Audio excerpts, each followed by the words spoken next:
My husband replaced me with a younger woman on Christmas Eve. I sat on a bench shivering in the snow. When I saw a barefoot man turning blue, I took off my winter boots and gave them to him.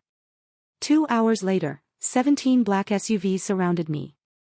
The man stepped out and simply said, "I'm glad to have you here." I have to ask, have you ever sacrificed your own comfort for someone else, only to have it change your life? Tell me your story in the comments, and let me know where you're watching from tonight. I'd love to know who's part of our community.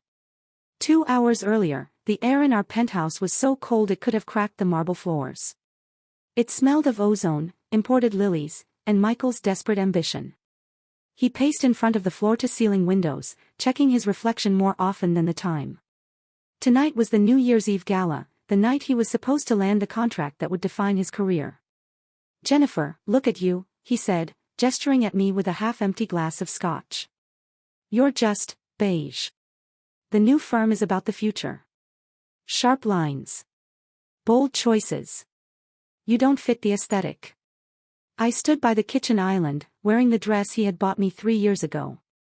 Back then, he said it made me look distinguished. Now, apparently, distinguished was code for expired. "What are you saying, Michael?" I asked, though the answer was already standing in the doorway. Ellie walked in. She was 26, wearing a silver dress that looked like liquid mercury. She held a bottle of champagne by the neck, her smile sharp enough to cut glass. She looked at me like I was furniture left on the curb for pickup. "We're rebranding, Jen," Michael said, adjusting his tie. "New year, new energy. I need someone beside me who looks like the future. You need to be gone before the guests arrive. Leave your keys on the counter." I didn't scream. I didn't cry. A younger version of me might have begged. But in that moment, a heavy quiet settled over my chest. For 20 years, I convinced myself my silence was strength. It was the invisible chain of the survivor. I had built a house of cards in my mind, believing that if I made myself small enough, if I fixed every mistake without asking for credit, the structure wouldn't collapse. I thought my compliance was the glue holding our life together. But standing there, watching Ellie pour champagne, I realized the truth. My silence hadn't been keeping me safe. It had been burying me alive. I walked past them into the bedroom. I didn't pack a suitcase. I took a single tote bag with my laptop, chargers, and my mother's old scarf. I stripped the identity of Michael's wife off my shoulders and left it on the bedspread. As I walked back to the front door, Michael was bent over the main table, reviewing the blueprints for the harbor project. He was muttering about zoning laws. I paused. I looked down at the wide sheets of paper. My eyes locked onto a glaring error. He had designed a glass atrium over the West Pier. I knew, because I had spent 3 weeks researching the archives, that the West Pier was a protected historical landmark. The city council would reject the permit on site. My instinct, honed by 2 decades of habit, was to pick up a red pen. To fix it. To save him. My hand actually twitched at my side. Then, I looked at Ellie whispering in his ear. I tightened my grip on my tote bag. I let the error sit there, a ticking time bomb in blue ink. I wasn't the safety net anymore. "Goodbye, Michael," I said. He didn't look up. "Leave the key card, Jen. Don't make a scene." I placed the plastic card on the cold table. The click echoed like a gunshot. I walked out, taking the elevator down 40 floors into the biting wind of the real world. The wind off the harbor wasn't just cold, it was personal. It cut through my thin blouse, hunting for the warmth stored in my bones. I sat on the metal bench of the bus stop, my knees pressed together. To my left, a man was muttering to himself. He looked like driftwood, a fixture of the city people walked past without seeing. He was older, wearing a windbreaker so thin it might as well have been paper. He was shivering violently. But he wasn't focused on the cold. He was wrestling with a notebook, cursing under his breath. "The tonnage, it doesn't match the pier depth," he rasped. 1892, no, 94. I stared at him. The words pulled me out of my misery.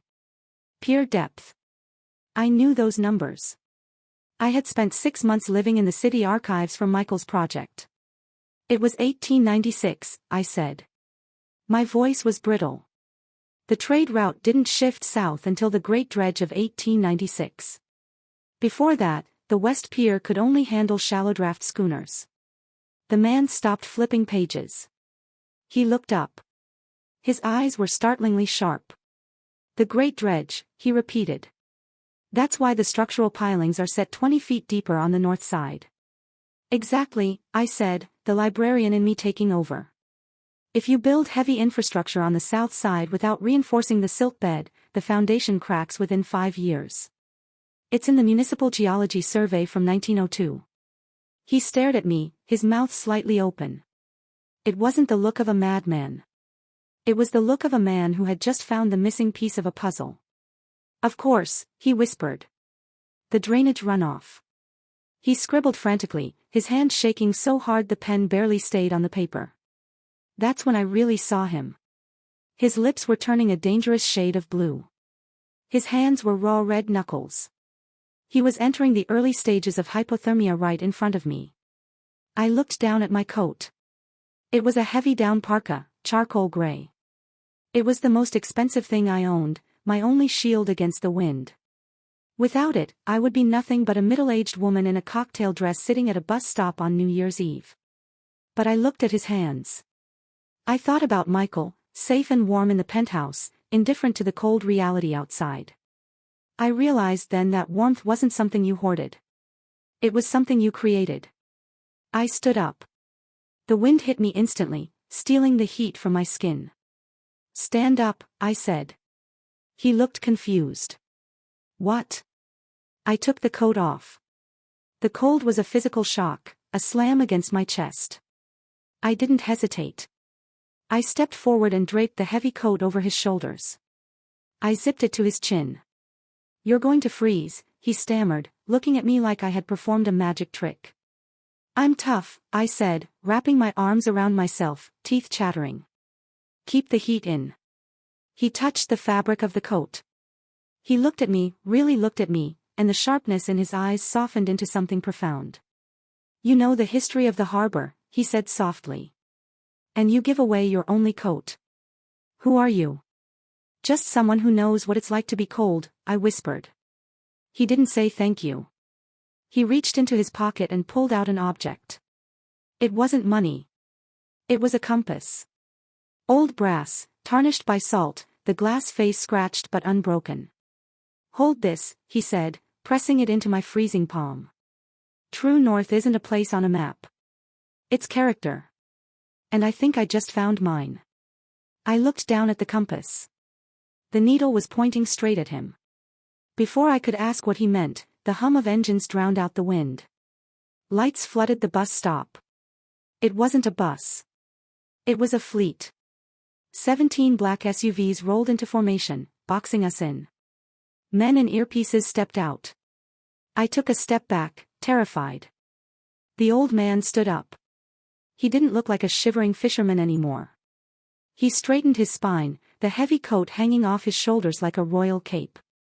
Right on time, he said. Mr. Sterling, one of the men said, stepping forward. Your core temperature dropped 2 degrees. The board is panicking. Let them panic, the old man said. His voice had changed. The rasp was gone, replaced by absolute command. Panic breeds efficiency. He unzipped my parka and handed it back. Underneath the thin windbreaker, I saw the glint of a silk lining. I'm Richard Sterling, he said, extending a steady hand. I froze. Richard Sterling. The tech mogul. The man Michael had spent 6 months and $50,000 trying to impress.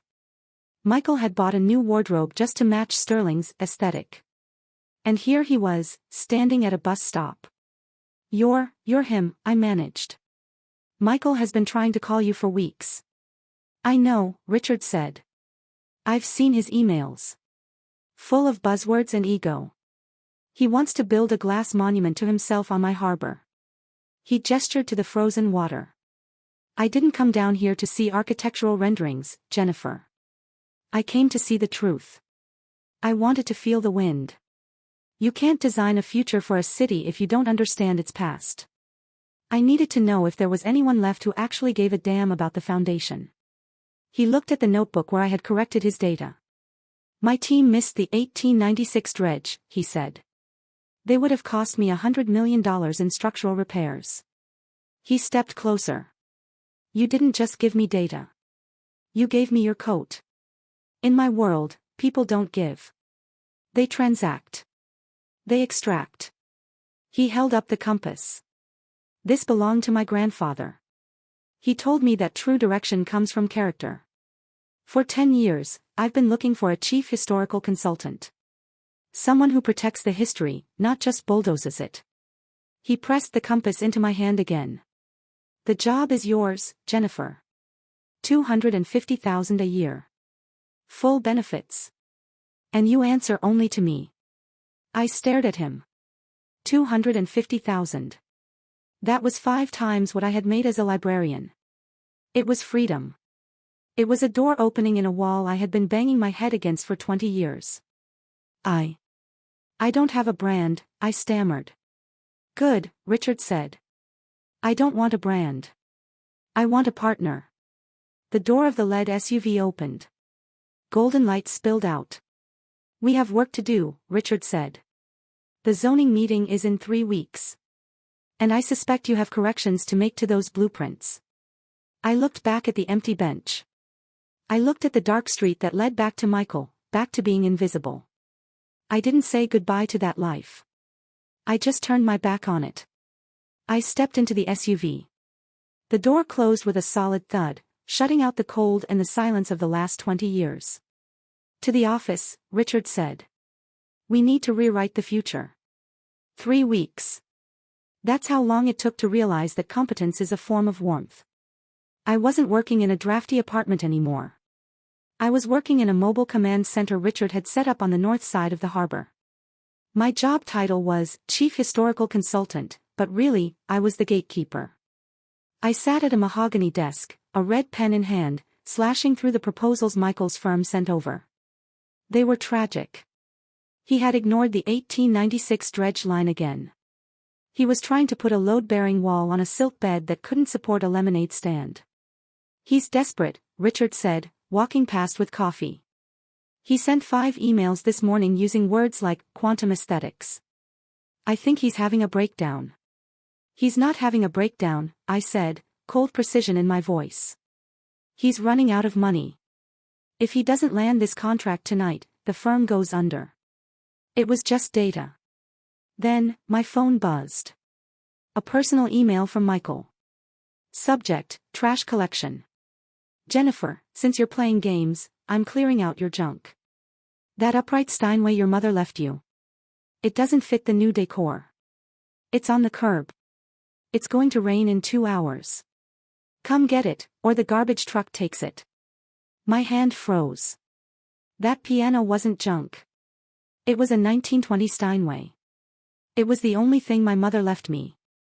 It was the heartbeat of my childhood. He knew that. He wasn't cleaning house, he was taking a hostage. I stood up, panic clawing at my throat. I needed a truck. I needed to run. Jennifer?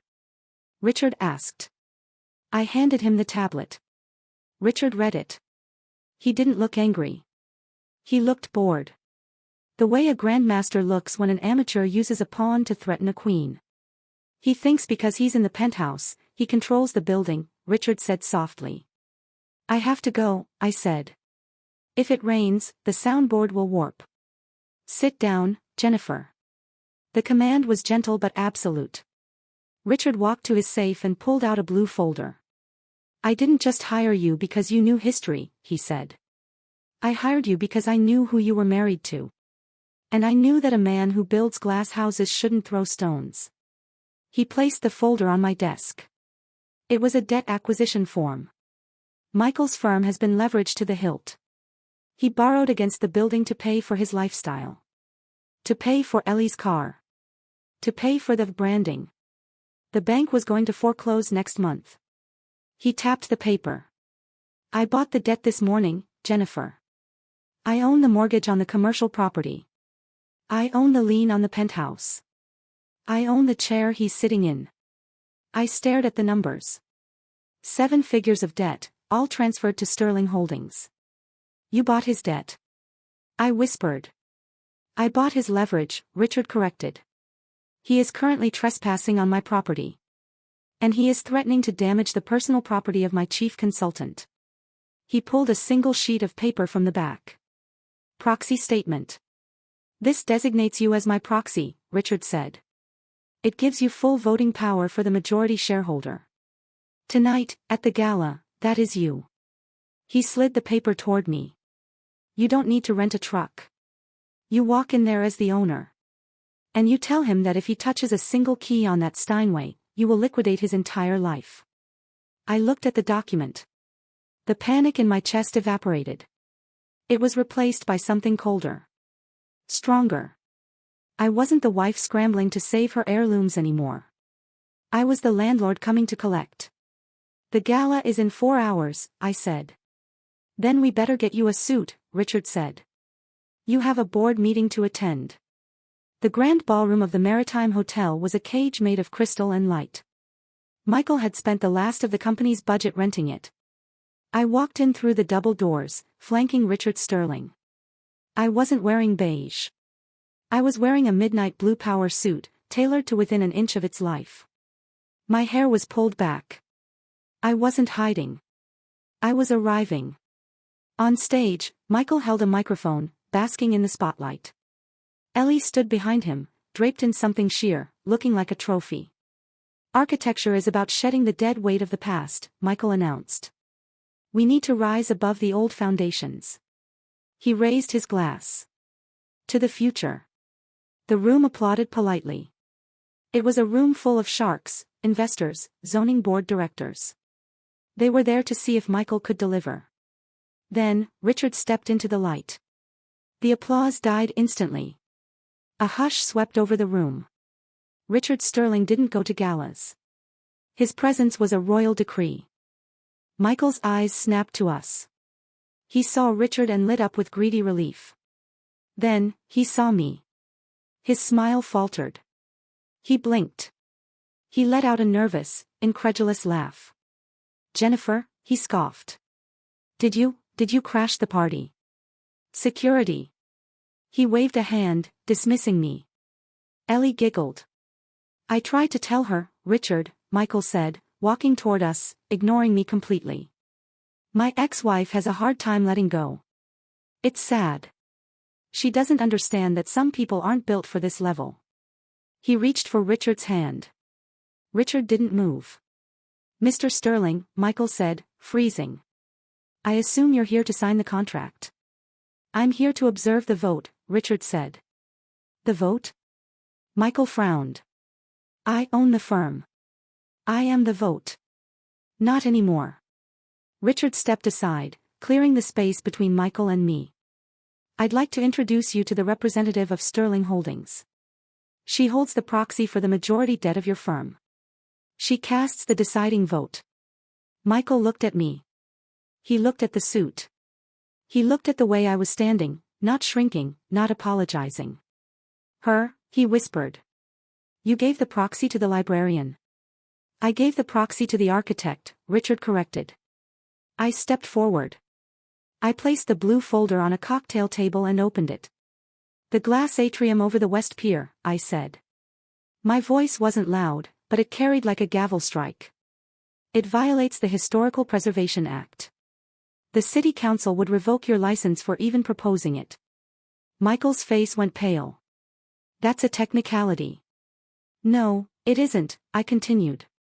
Because you cited the columns on the South Silk bed. The 1896 dredge line makes that soil unstable. If you build there, the atrium collapses into the harbor within 5 years. It's negligent homicide. I looked up at him. I tried to tell you that on New Year's Eve, I said. But you were too busy looking at your reflection to look at the blueprints. Michael stammered. He looked around the room for an ally, but the investors were backing away. They smelled blood. In that moment, I understood why he was crumbling so fast. For 20 years, Michael had confused having with being. He thought having the penthouse made him powerful. He thought having the contract made him a visionary. But those were just costumes. It is the delusion of power of the empty wallet. He had spent his life renting his status. He rented his genius from my research. He rented his confidence from the admiration of people he paid to clap. Now, the rent was due. And when you strip away the borrowed assets, you find out what a man actually owns. Michael owned nothing. His wallet, his character, his integrity, was empty. He was just a man in a rented tuxedo standing on sand. This is ridiculous, Michael spat. I built this firm. You were nothing but the help. And now, I said, the help is firing the management. I took the vintage compass out of my pocket and set it on top of the blueprints. The contract is denied. Sterling Holdings is pulling the funding. Ellie gasped. She dropped Michael's arm like it was burning hot. She looked at him, then at the door, calculating her exit. You can't, Michael pleaded. I have overhead. I have the lease on the penthouse. If this deal falls through, I lose everything. About the penthouse, I said, pulling one final document. As the new owner of the building's debt, I audited the tenant logs. You used company funds to pay for personal renovations. That's a breach of lease. I handed him the eviction notice. You have 2 hours to vacate. I suggest you take the stairs. I didn't wait for his answer. I turned around and walked back to Richard. Ready to go? He asked. Yes, I said. I have a piano to move. I watched him from the window of the mobile command center. It was snowing again. Down on the curb, Michael stood exactly where I had stood 3 weeks ago. He was wearing his tuxedo, shivering, a single suitcase by his feet. He looked small. He looked like a man waiting for an audience that had already gone home. A yellow taxi pulled up. It wasn't for him. Ellie stepped out of the shadows, wearing a stolen trench coat. She didn't look back at him. She got in the cab and slammed the door. The taillights faded, leaving him alone. I thought I would feel a surge of victory. I thought I would want to go down there and tell him that karma is a mirror. But I didn't feel any of that. The anger had burned itself out, leaving behind something clean and quiet. I didn't need him to suffer. I just needed him gone. I turned away from the window. Jennifer? Richard called. I walked over. Spread out on the mahogany surface weren't blueprints for a glass tower. They were plans for the Sterling Community Center. A place with foundations deep enough to hold the history I loved. The zoning board just emailed, Richard said. They love the proposal. Specifically the preservation of the West Pier. They said it shows integrity. He smiled. Good work, partner. I sat down. I picked up the red pen, not to correct a mistake, but to sign my name. Next to the pen sat the vintage compass. The needle was steady, pointing true north. I touched the metal. For the first time in 20 years, I knew exactly where I was. I want to say something to you. To the woman reading this, sitting at a dinner table where no one asks her opinion. To the professional staying late to do the work while someone else takes credit. You think your silence is saving you.